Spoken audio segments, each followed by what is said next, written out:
Hello বন্ধুরা, আজকে বানিয়েছি ডালিয়ার খিচুড়ি। তো ডালিয়াটা বেশি করে দিয়েছি আর ডালটা কম দিয়েছি। আমি একটু ডাল দিয়েছি এখানে, মুগ ডাল। তো তোমরা তো সবাই জানো কীভাবে কি বানাতে হয়, এটা নতুন কিছু ব্যাপার নেই। তো ডালিয়া আর ডালটাকে একটুখানি কড়াইতে নাড়াচাড়া করে তারপর একটু সিদ্ধ করে নিয়েছি।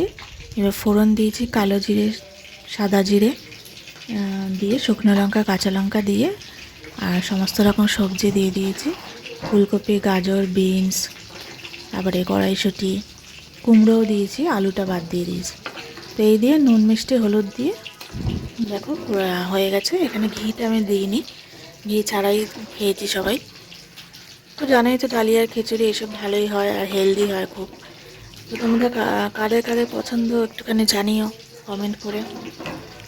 ডালে চালে খিচুড়ি তো হয়ই, তো ডালে আর ডালিয়া দিয়েই বানিয়েছি।